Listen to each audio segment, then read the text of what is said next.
All right. Well, thank you everybody for showing up. Um, my name is Djorgovski in real life. I'm professor of astronomy and data science at Caltech, and here you may know me as the Curious George, and I'm both of those things. So I will talk in voice. I will not pay any attention to the text chat while I'm talking. So please save your questions for after, and then precede them with capital question, colon, then ask what you want. So that way I can tell it from just a random chat. Okay. Steven, should I get going? Yeah, have at it. Okay. Well, thank you so much. So today I thought I'll tell you a little bit about stars, which are some way the basic building blocks or certainly a core subject of astronomy. And I'll tell you about how they are born, how they live, and how they die. What's shown in my title slide is one small segment of a star-forming region, so-called Carina Nebula. And this is picture taken with James Webb Space Telescope. You can see that kind of ridge-like orange stuff is really dust clouds, which are illuminated by young stars. And in the background, you see some newly formed stars. So let's see. Okay, so this in a nutshell is what the life cycle of stars looks like. They're born out of these interstellar clouds of gas and dust, and usually in large numbers. They really are born when they ignite thermonuclear reactions in their core, how they produce energy, which is initially hydrogen to helium. For some stars, that's all they ever do. More massive stars make heavier elements too. And as these thermonuclear reactions evolve in time, the structure of the stars changes. And depending on their mass is how high they go in terms of heavier chemical elements. It also depends on their mass, how will they die. And that can happen in a couple of different ways. For lower mass stars like our sun, eventually their core shrinks into inert ball of hot degenerate gas, which then becomes a so-called white dwarf star, and their envelope is dissipated in interstellar space. It's called planetary nebula. More massive stars do something more spectacular. They explode, and then all of those chemical elements that they created are being ejected back to interstellar medium, where they mix with what's out there, and they form material from which new stars will form afterwards. So here is one of the iconic pictures of interstellar dust clouds with star-forming region around it. It is called Messier 16, used to be known also as the Eagle Nebula, and then the NASA propaganda machine called it the Pillars of Creation, because, stars are created there, planets as well, but it is maybe a little too religious overtone for my taste. Anyway, it's a spectacular image. So what you see there are dust clouds, which are illuminated by young, newly formed stars. And actually, this is infrared picture, so you can actually see a little bit through the dust. But it's obviously a very spectacular image. I'm sure you've seen it in the media before. Now, what are these clouds? Here is a little bit of a zoom in on a different nebula. These dark blotches are clouds of interstellar dust. And they're dark because they're pretty opaque to visible and blue and ultraviolet light. They used to be called Bok-Takeri globuli, even though they're not globulars. But those are the examples of smaller fragmented interstellar dust clouds within which stars are born. In the background of this picture is a luminous nebula with some really bright stars, which were born from the progenitor of a big cloud from which these little clouds came. And that spectacular shining gas between the stars is mostly hydrogen with other elements thrown in, but essentially it's fluorescent light. It's like one ginormous fluorescent light bulb, and young stars excite the gas in interstellar space, and it shines out in particular emission lines, and the red one in particular is from hydrogen. So we actually do see such things happening. Now, what happens in these clouds is a very interesting little bit of physics. They're held together by gravity, self-gravity. It's big mass there, could be even as much as million solar mass, but it fragments into smaller pieces. And they're balanced against their own self-gravity, which would make them collapse by the thermal pressure, kinetic energy of atoms and ions in the cloud or dust grains. And so if they did not lose any energy, they'll probably be in an equilibrium like that. But they do lose energy because they do get hot in the middle. High potential, gravitational potential demands higher temperature. Higher temperature gas emits radiation at first in radio waves, millimeter waves, and infrared. And those photons escape from the cloud, which is otherwise opaque to the visible light. Because that energy escapes, the cloud cannot really remain its size against its own self-gravity, so it shrinks a little bit.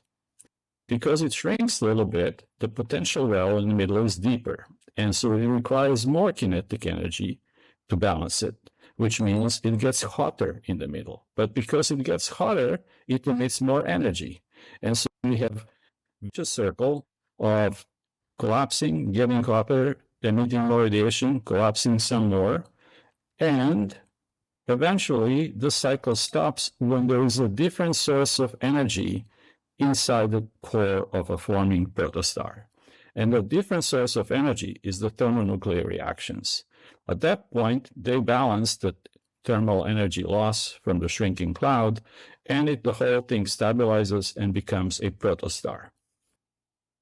Incidentally, the protostar has to be more massive than about 8% of the mass of our sun. If it's less massive than that, it's never dense or hot enough in the middle to ignite thermonuclear reaction. But those stars are called brown dwarfs, and they're not really stars, but they're all more than planets. And we've known many, many of them already. Okay. So these giant molecular and dust clouds can really have masses up to million solar masses or thereabouts. And they're not stable against their own gravitational collapse and fragmenting. So they fragment into smaller subclouds about the size of typical stars.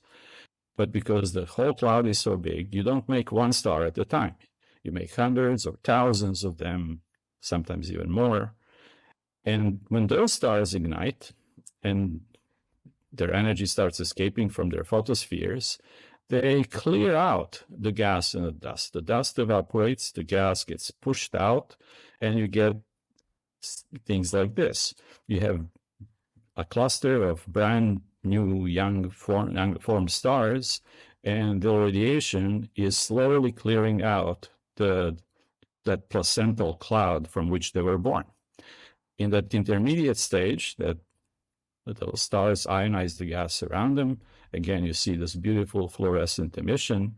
Eventually, that gas is dissipated, and what's left is a young star cluster, so-called open star clusters. Those star clusters then travel around the galaxy, but they get tidally distorted and disturbed as they pass by other things, and eventually they just simply fill the disk of star form of a galaxy like the Milky Way. Oh, incidentally, really massive stars that are formed there can explode if they're really massive within millions of years as opposed to billions. And then their supernova explosions can help clear out the gas and the dust from the original cloud. Now, zooming in onto what individual protostar might look like, this is artist conception. Pictures I've shown you so far were actual images from Webb, from Hubble, and so on. But in the middle of a star-forming cloud, material condenses in the middle, which is where it forms the protostar that then starts producing energy. But the rest of the material forms a disk around that star. And the reason it does that is that energy can be dissipated through radiation. When it's dissipated, the system shrinks. This is how you make a star. But angular momentum cannot be dissipated. So some of the material retains pretty much all of the angular momentum of the original protostellar cloud, and the lowest energy state it can have is a thin rotating disk. So this is why disks are commonplace in astronomy, whether protostellar, protoplanetary, galactic disk, accretion disks. This is the reason. Conservation laws tell us that angular momentum can be only transferred but not dissipated, and it's a much less efficient process than energy dissipation. And so you end up with a young pressure ignited star surrounded by the disk of material, which is slowly cooling off. And we actually can observe those in millimeter waves. And well, I'll show you the picture of those in a moment. But that is the material from which planets form. So planets essentially are formed out of the leftover material from which star is made. And initially, they may be just molecules and dust grains, and then they slowly accumulate into bigger and bigger pieces, like sand size pebbles, rocks, boulders, eventually asteroid size things we call planetesimals, and more of them can then form planets and dwarf planets. So formation of planets is a common part of the star formation process, and we now believe from various measurements that there are actually more planets in the Milky Way galaxy than there are stars. There is more than one planet on average per star, and there are about 200-300 billion stars in the Milky Way alone, and then 200 billion galaxies in the universe.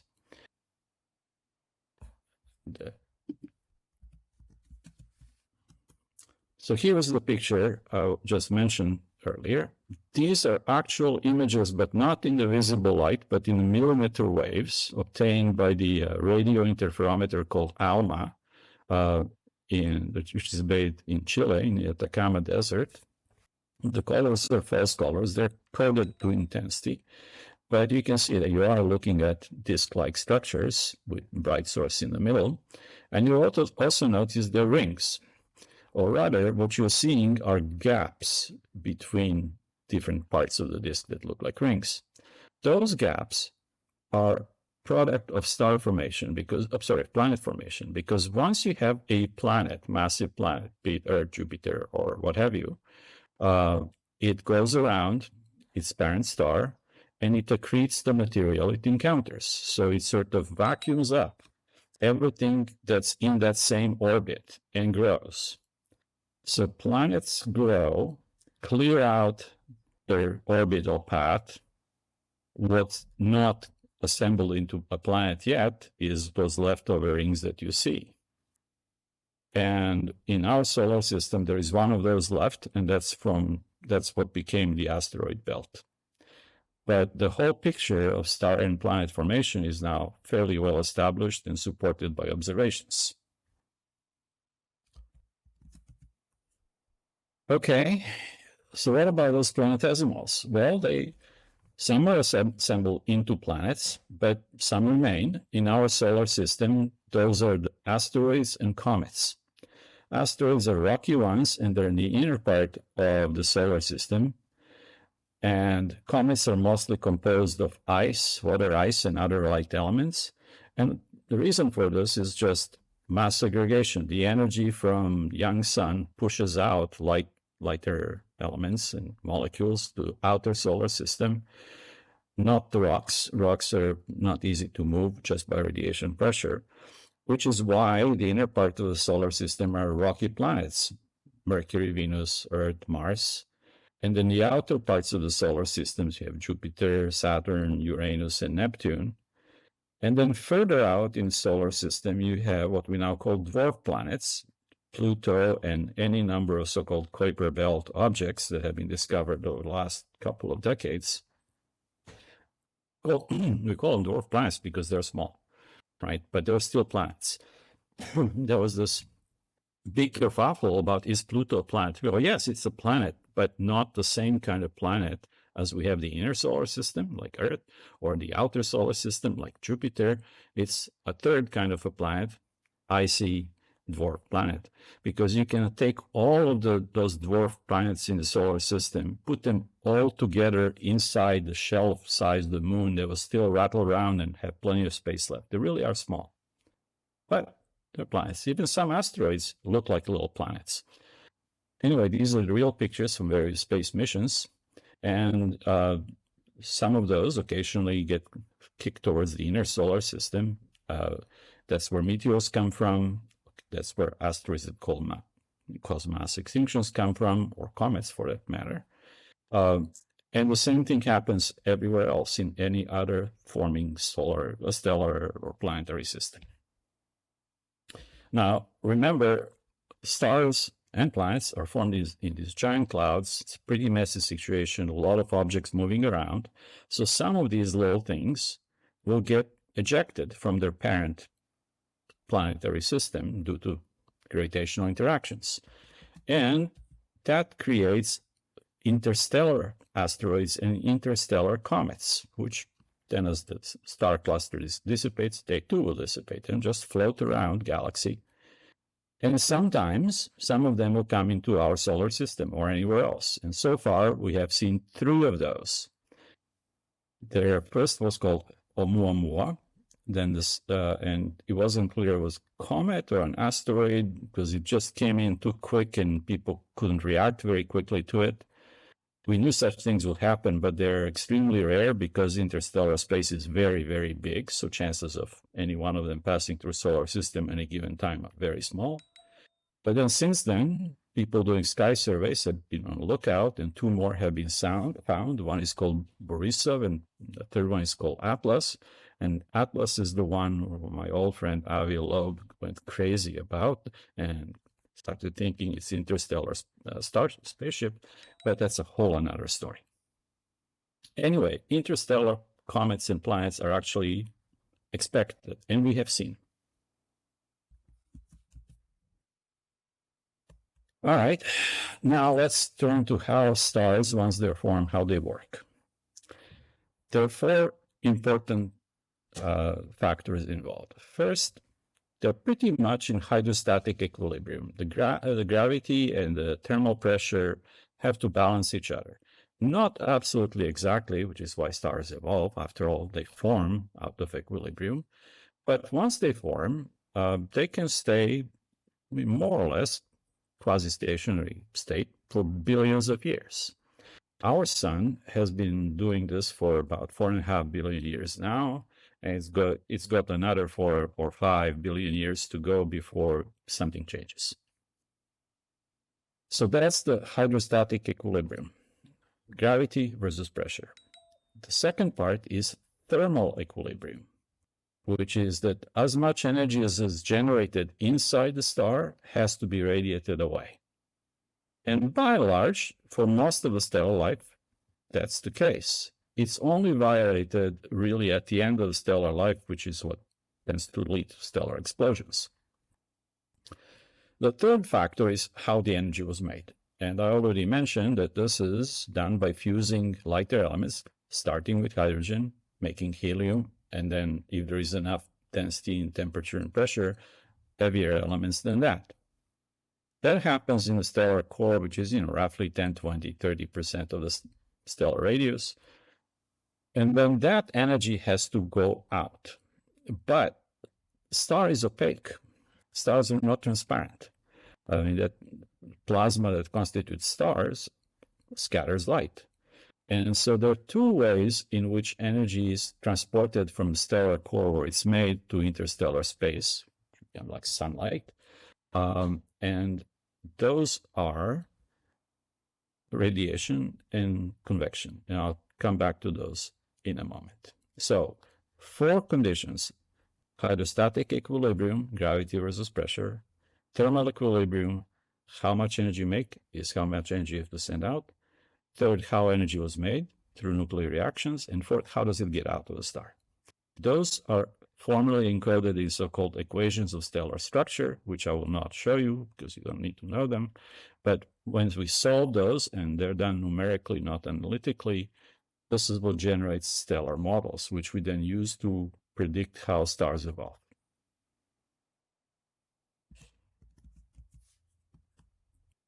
So I'll show you just what output of such models looks like. This is for our sun, and it shows 4 graphs, luminosity generated at the given radius as a function of the radius. 0 is the center, 1 is the surface.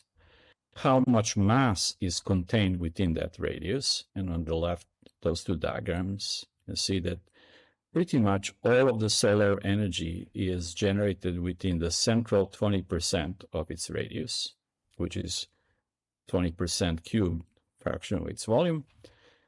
And the mass of that core, in which energy is generated, is about 30% of the entire solar mass. Stars are denser in the middle than they're on the envelope, so that's why. Typically, the average density in the core is hundreds of times density of water, and that's still plasma. Now, the top right is temperature as a function of radius, and you can see that in the very center it's about 16 billion degrees Kelvin, and then it drops out. At the surface it's about 6,000 degrees Kelvin. And so those are the conditions in which you can actually have stable thermonuclear fusion.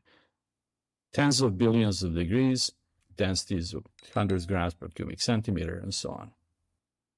Actually, what's shown on the bottom right is in kilograms per cubic meter, but you get the idea, right?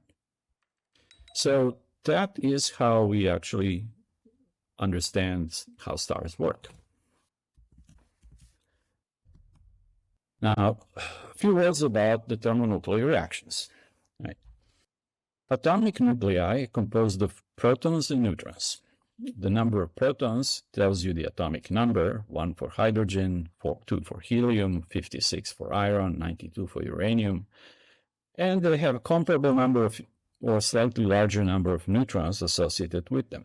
Now, here is the interesting thing. Mass, you take 4 nuclei of hydrogen, protons, and you make 1 nucleus of helium. But the mass of nucleus of helium is a little less than the mass of 4 protons taken together. What happened is, during the reaction, some binding energy of the nucleus is released. That energy comes from the mass. And you may remember the most famous formula in physics, E equals mc squared. So the difference in mass of 4 protons versus 1 helium is approximately 0.7% of the input mass. So 0.7% of hydrogen fused into helium is turned into energy. And that's where energy of sun or other stars comes from. So it's teeny tiny amount for any one given nucleus of helium, but there is a lot of them. And so on the whole, sun makes about 600 million tons of helium every second, which sounds like a lot, and it is by terrestrial standards, but it's tiny, tiny fraction of the solar mass.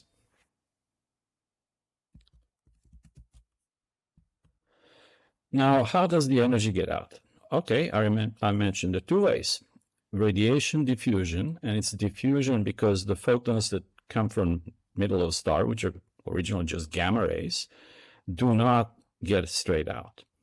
There are also neutrinos that are made in these thermonuclear reactions. They do get straight out. About 2% of solar energy output flies out in form of neutrinos, and all of us are being passed through by this neutrino wind that comes from sun. And neutrinos mercifully do not interact very well with other particles, but we can detect them with special detectors. And so at any given time, hundreds or thousands of neutrinos are flying through your body at nearly the speed of light, not quite. Now, the photons will then encounter atoms and nuclei, et cetera, and will get broken into smaller energy photons, and slowly but surely that energy will diffuse out. I'll show you that in a second. But if the plasma is too opaque, then radiation is not a very effective way to get it out. And that's where convection comes in. Convection is basically boiling. When you're boiling pot of water on a stove, the input of energy from your hot stove is so high that it's very hard for water to just radiate it away, and that's where it starts bubbling and boiling. Well, same thing happens in stars. Stars are boiling inside, not throughout, some in the middle, some in the out envelopes, and it depends exactly on the number of factors, but that is how energy gets out. Now, thermal diffusion. All right, so you have high energy photons, which then hit other particles, heat them up, they emit more photons. Those photons then go in any odd direction, not just in radius.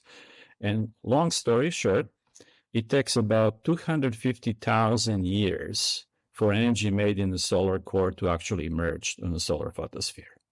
So if the sun were to somehow turn off its energy production right now, we will not know about it for another 250,000 years. Now, sun's not going to do that because there are really good reasons to believe why it wouldn't. But someday it does. This is when stars end their lives.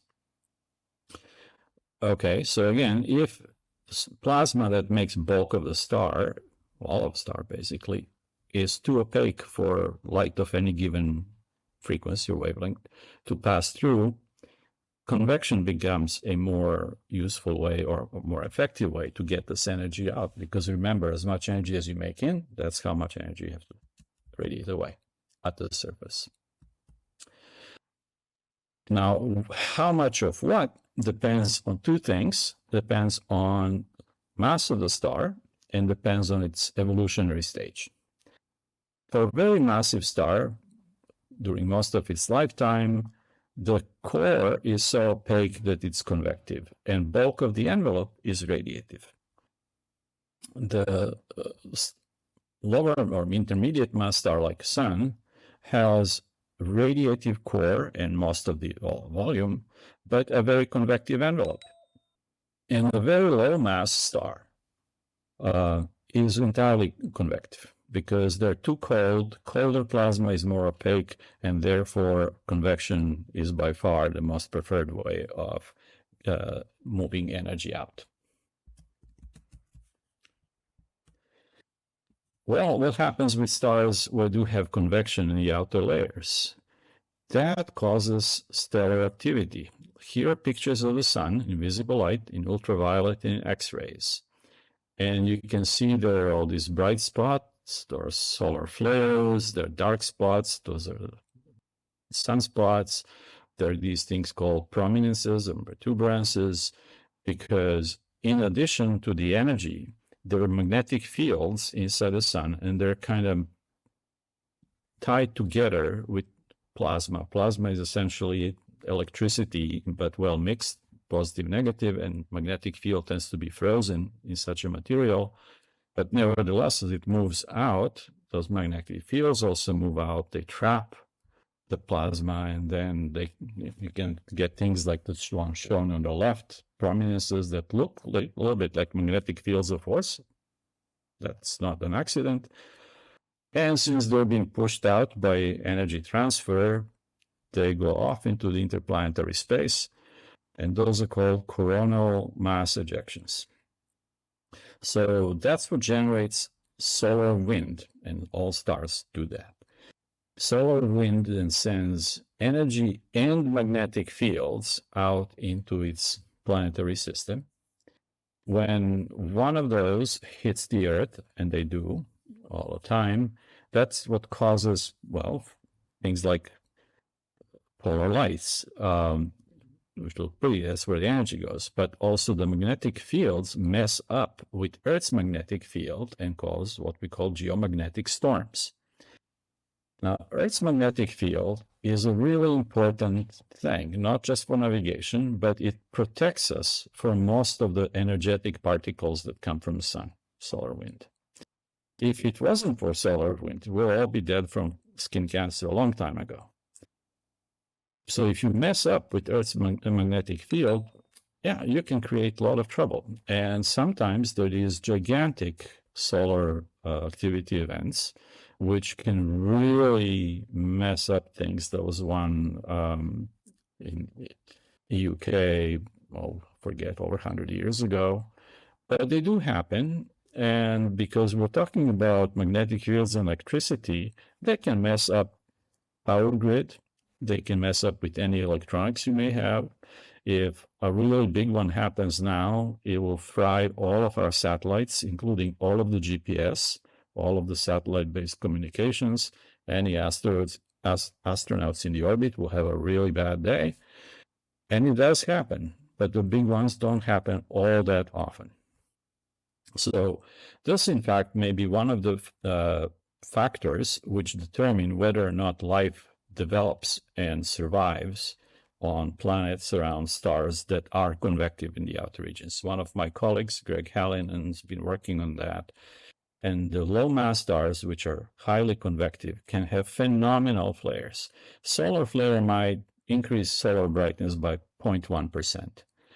For these dwarf stars, star can become hundreds of times brighter in a matter of minutes and then comes down. But those are pretty damn big flares. Okay. So how do astronomers study all this? An extremely useful tool for this is so-called Hertzsprung-Russell diagram. And because people can't spell Hertzsprung, I sympathize with that. It's called HR diagram. And it's plot of luminosity of a star versus its surface temperature. It turns out stars do not fill up this diagram randomly, but they really line up on these one-dimensional sequences. And most of them sit on the sequence that's in the lower right. It looks fat because of the measurement errors, but it's almost completely thin. That's where stars land when they form, and that's where they spend most of their lifetime. This is where they're converting hydrogen into helium in their core. Once they can no longer burn hydrogen into helium, they start burning hydrogen in a shell around the helium core, and their structure changes. They puff up. They become so-called red giants and ascend what we call the red giant branch.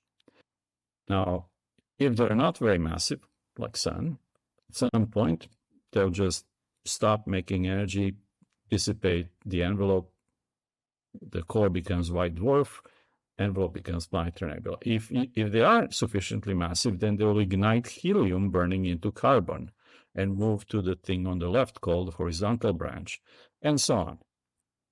So more massive stars do more interesting paths on this diagram, and we can compare that with observations and use that to constrain our stellar evolutionary models.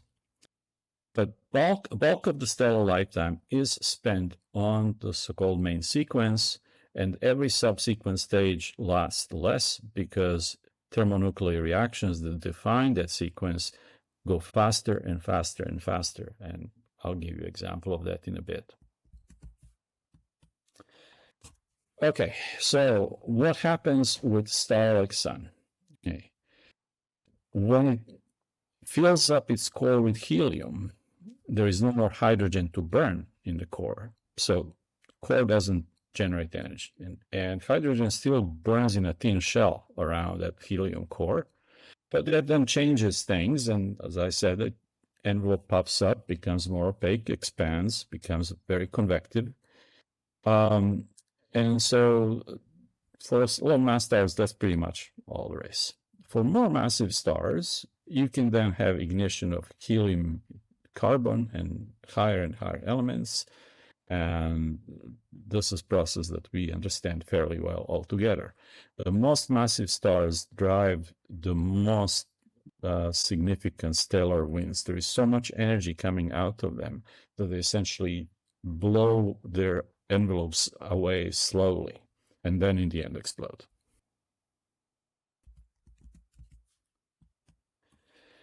So these pictures are so-called planetary nebulae. They're called that way because back in the olden days, before we knew any of this stuff, people were looking for planets after Uranus and Neptune were found. That was a big thing to do. And in the old telescopes, these fuzzy little things look like disks, and that's exactly how gas giant planets look like through those old telescopes. And so they were misnamed planetary nebulae, have nothing to do with planets. Those are the envelopes of low-mass stars undergoing their final life stages. And they can have a variety of structures, and it all depends on exactly how a star was in the envelopes, what was its rotation, what it was wind, and so on and so forth. The one that is middle row, third one from the left, is so-called ring nebula. And you will notice in some of these pictures, there is a little bright dot in the middle, and that's the leftover incandescent but inert core that then becomes a white dwarf star. White dwarf stars do not produce energy. They just radiate away the accumulated latent heat that was in them, because they start with like billions degrees of Kelvin temperature and eventually cool down. They have a mass of, say, solar mass, from 2/10 of solar masses to 1.4 times solar mass, and all that squeezed down in a volume equal to planet Earth. So their gravity is very, very strong, but they still do not produce energy. They just shine it away. And they can last billions of years. And in principle, eventually they can get so cold they crystallize. The whole star can become a solid body. We've never seen this because it takes many billions of years to happen, but if you just follow thermodynamics, it will. Okay, now, what about more massive stars? More massive stars will first burn hydrogen into helium in their core. When they cannot do that anymore, there will be helium in the core, hydrogen burning a shell. Eventually, helium ignites and starts making carbon in the core, and so on and so forth. And that goes on and on and on, depending on the mass of the star, until eventually, for the most massive star, you have this kind of onion shell structure. You have iron core, which does not burn, surrounded by the shell of silicon that burns, creates iron, etc., carbon and so on, oxygen, helium, and the outermost envelope of star tends to be hydrogen. Now, why iron? What's so magic about iron?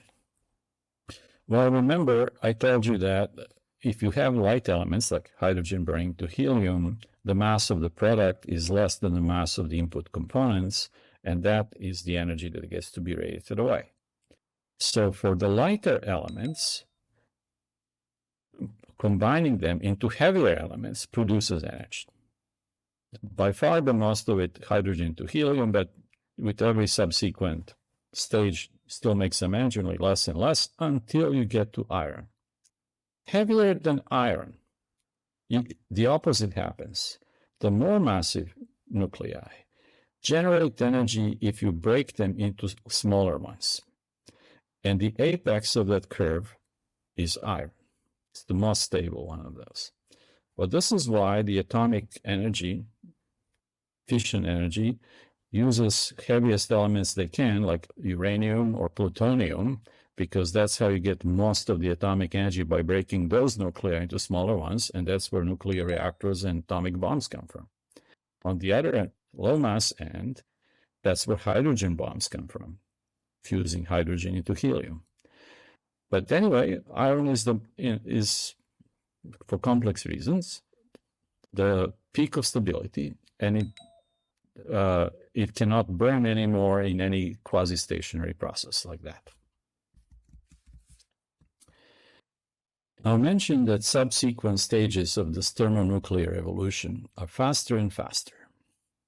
So what's shown here in the table is temperatures and densities of stellar cores for given fusion reaction and how long that can last. And this is for like a very massive star. So for a very massive star, hydrogen burns into helium for 40 million years, say.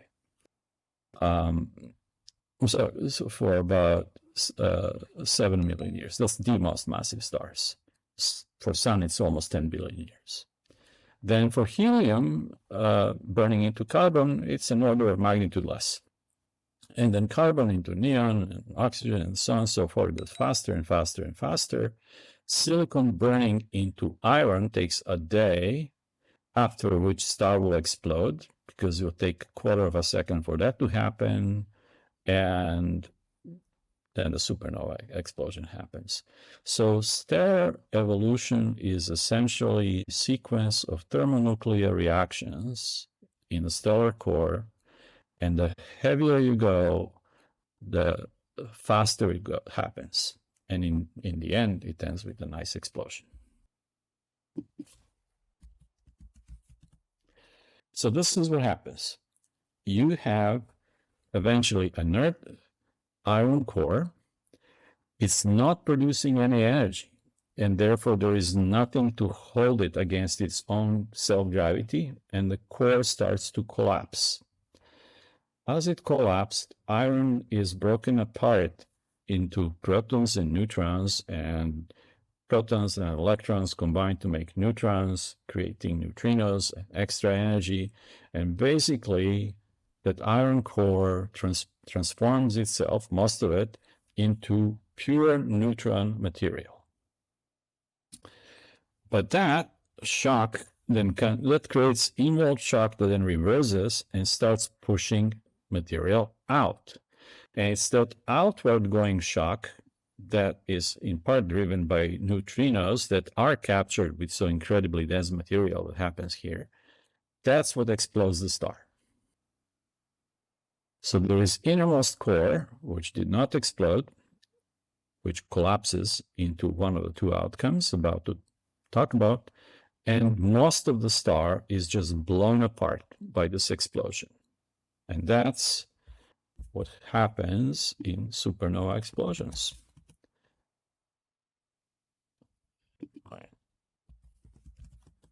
Like this. This, of course, is the Crab Nebula, supernova observed in 1054, everywhere in the world.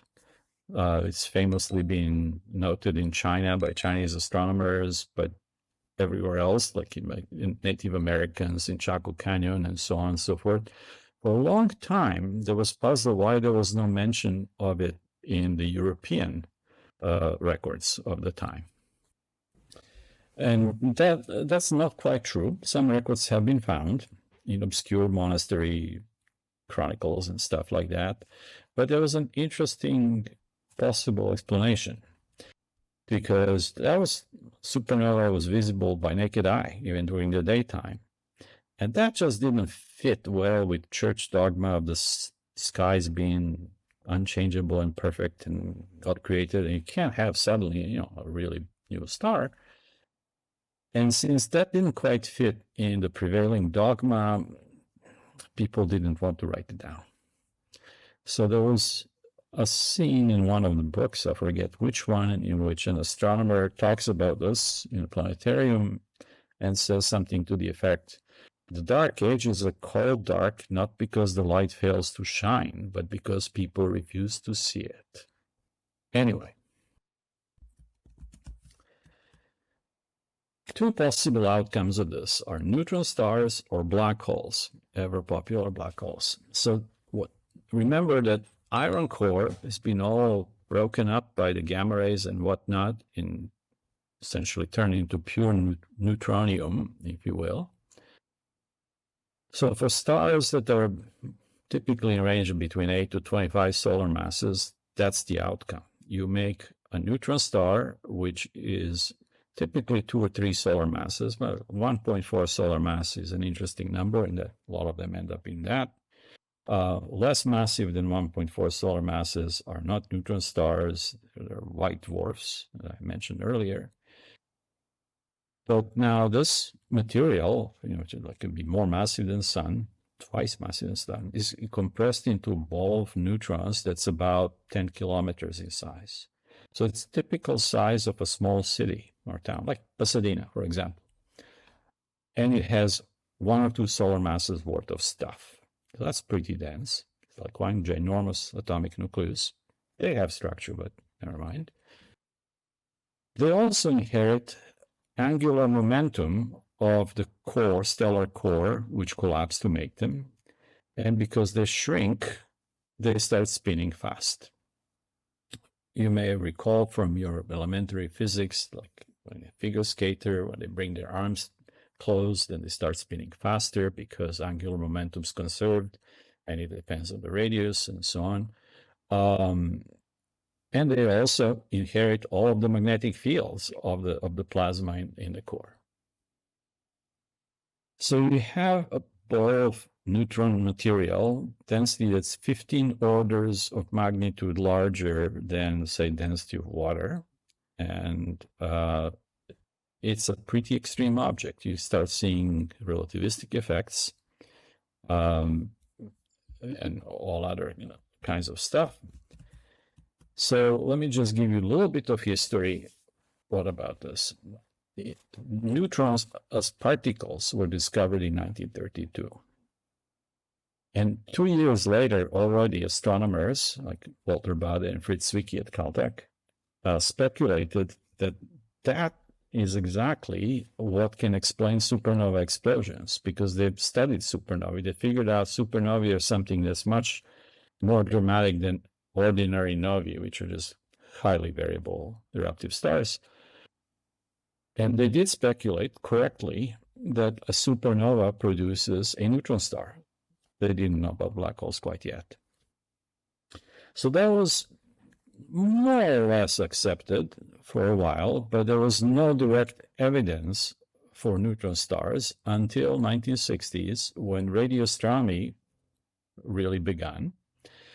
And radio astronomer Anthony Hewish had a brilliant young student, Jocelyn Bell, and they were looking really at interplanetary scintillations.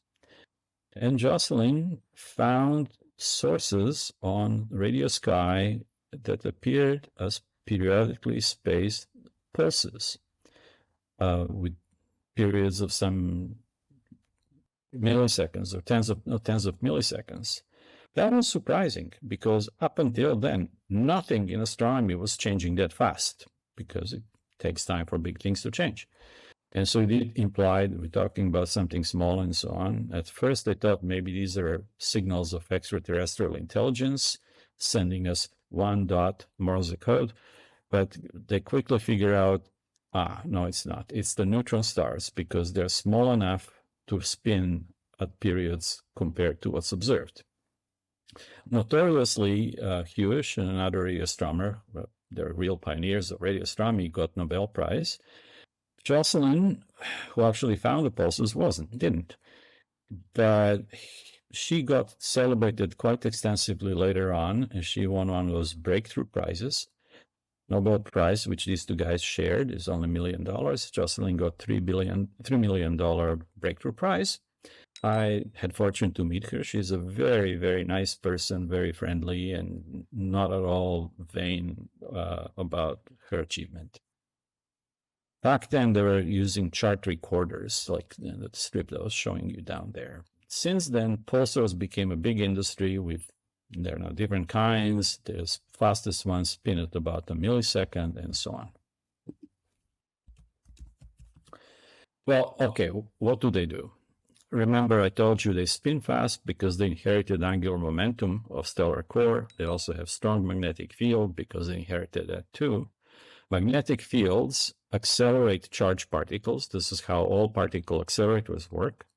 So essentially, they have a jet of fast particles emerging along their magnetic poles, which are not the same thing as their axis of rotations pole. And so they just sweep the sky with these beams of particles, which radiate in radio waves and X-rays and so on. And that appears like a lighthouse. If you are in the path of that beam, we'll see a pulse, and we'll see it with the uniform spacing, because they're so dense, the moment of inertia is so high, stability of these rotating beacons is extremely, extremely strong. They do change occasionally, and that's a whole other story. But essentially, pulsars form the most precise clocks known to us, because They're so massive, spin so fast, and last for a long time. They're used for a variety of other things, but we'll leave it at that. Now, what happens if the core is so massive that even pressure of neutrons cannot hold it against its own gravity? Then it undergoes gravitational collapse, and this was first figured out by Oppenheimer of the atomic bomb fame and his collaborator, what's it called? I forget his name. And they first solved exactly mathematically using theory of relativity equations what's going to happen. So you end up with some big chunk of mass of the core falling together until its density or surface gravity, so to speak, is so high that not even light can escape. And that's what we call a black hole. But it's not so simple as that. The gravity is so strong that it changes the geometry of space-time. You may have heard that general theory of relativity says that presence of mass or energy changes the geometry of space and time, changes the curvature. Black hole is like the extreme example of that. This has been really well established. So, well, how can you think about this? Here is an intuitive but really incorrect explanation. And you can think of it in Newtonian terms, right? You have some object with a mass m, little m, and it is from surface of the mass big M, which has a radius r. So it has its potential energy due to gravity, and if you give it some kinetic energy, and formula is mass times velocity squared divided by 2, and for potential energy is Newton's constant, the product of two masses divided by the radius. If the kinetic energy is bigger than potential energy, it's going to fly away. So for Earth, that escape velocity is 11.2 kilometers per second. Now, you can see that it depends on both mass and radius. So you have two ways to increase this escape velocity. One is add more mass within the same radius. The other one is keep the same mass but make it smaller. So what happens in gravitational collapse? Mass is still there, but the radius shrinks. If it shrinks sufficiently so that this escape velocity is greater than the speed of light, then not even light can escape, nothing can escape. So things can fall in, but nothing can get out. And that is what we call black hole. And the surface of that radius at which escape speed becomes speed of light is what we call the event horizon. This is only very loose Newtonian analogy of what's really happening, but I think you kind of get the idea. Now, black holes are fascinating, and maybe one day I'll give you a talk about black holes alone. But for now, we're just going to move on. And so if they're black, if they don't shine light, how can we find them? Well, there are different ways. First of all, we never see a black hole by itself. But if it's in a binary star, and a lot of stars are in binaries, we used to say like 3 out of every 2 stars are in binaries. Well, if one of them is a black hole, becomes black hole, and the other one is not yet, the black hole will suck up all the material from the normal star. That material will fall in, but remember, angular momentum is not dissipated. So some of it will fall in black hole. A lot of it will be settled into a little thin spinning disk around the black hole, from which it will dribble and dribble into the black hole. And that's called the accretion disk.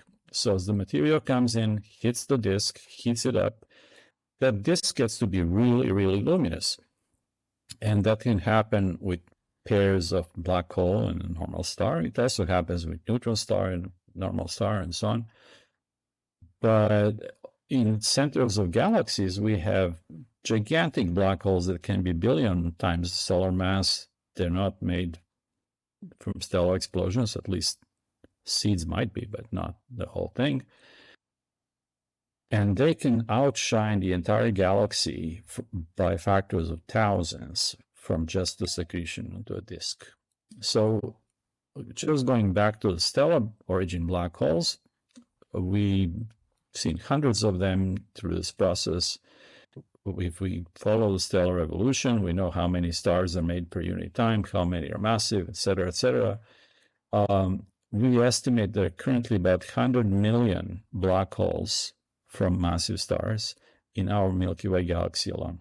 That sounds like a lot, but Milky Way galaxy has a couple of 100 billion stars, so 100 million black holes is not so bad.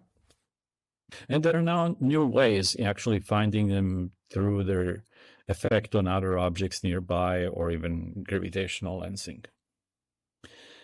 So that's how you can detect presence of black holes in visible light. Never see actual black hole. As one of my old professors used to say, I'll believe in black holes when I see one.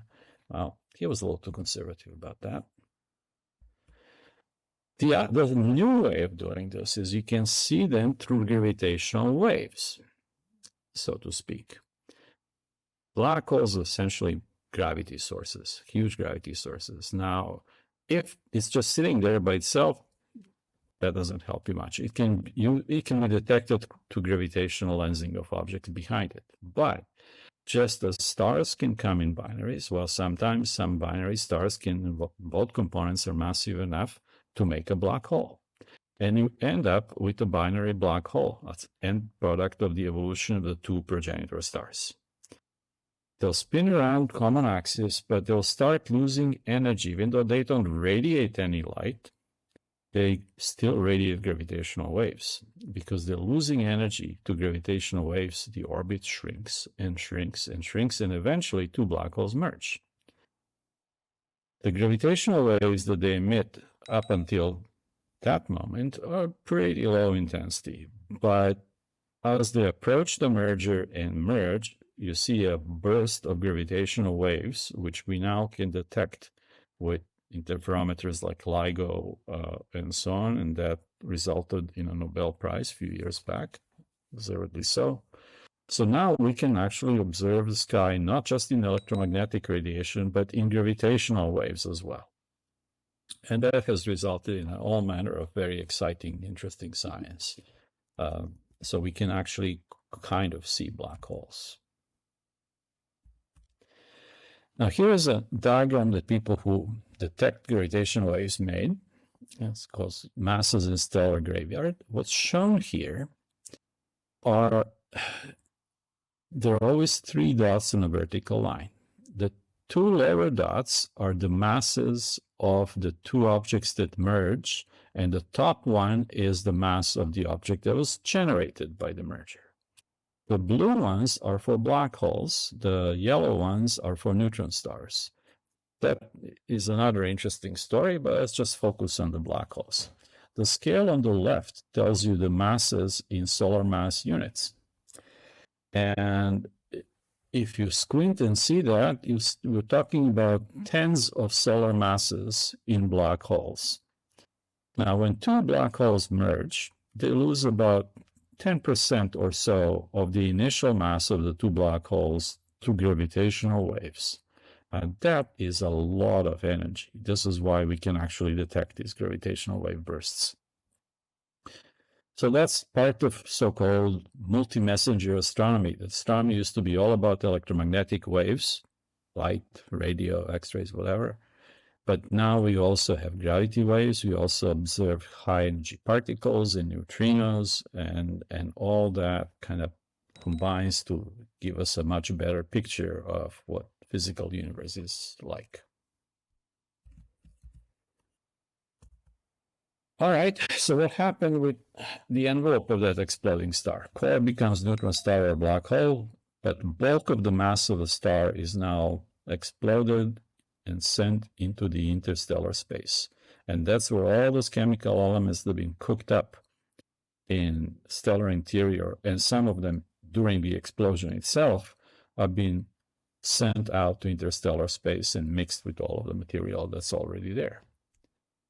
And new stars will then be made from that newly chemically enriched material. which is why we talk about life cycles of stars. So this is essentially the summary of it, right? You have interstellar clouds, they collapse, they make stars, low mass stars, convert hydrogen to helium. Eventually, they just stop making energy. The core becomes white dwarf, size of planet Earth, passively cooling, envelope becomes beautiful planetary nebula, dissipates in interstellar space. More massive star undergoes a series of thermonuclear reactions all the way up to iron, explodes, makes either a neutron star or a black hole, and most of the stellar mass then gets sent back to the interstellar medium, now chemically enriched. So you have this cosmic ecosystem of gas, stars, energy, and chemical enrichment. And that's essentially what leads to galaxy evolution itself, from stellar evolution into the galaxy evolution. All right, I believe that this is all I have. Let me just make sure. Yes, and it's 11 o'clock. I'll be happy to answer a few questions because we don't want to have Ari waiting for us in Scientia Music Pavilion, but please feel free to reach out to me and ask any questions you may have. So, Stephen, let's take a couple of questions and then dissipate into the intersecond life space. Okay, here we go. Question. Please explain why photons supposedly only take 200,000 years to reach the solar surface, and yet the Kelvin-Helmholtz timescale is about 20 million years. What timescale is the cooling time in the sun's nuclear reaction turned off? Okay, good question. I did not mention Kelvin-Helmholtz timescale because before we knew that stars make their energy in thermonuclear reactions,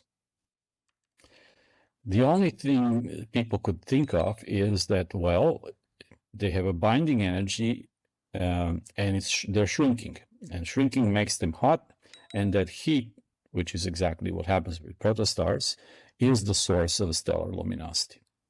Well, it wasn't the case, because if you do that, stars can only last some millions of years, whereas already with, Rutherford and so on, we knew that there are rocks that are billions of years old through radioactive dating.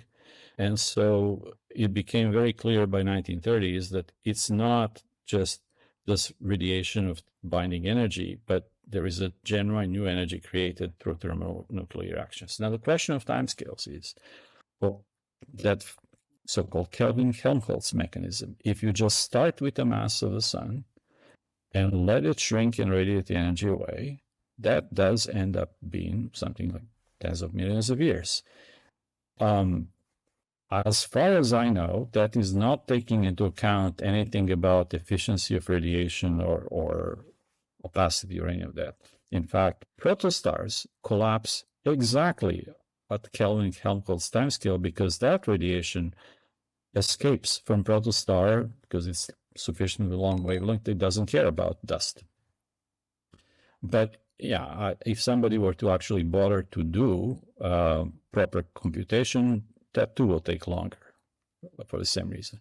By the way, Jupiter is doing exactly that. Jupiter is still slightly shrinking, and Jupiter is emitting more radiation than what it receives from the sun. So,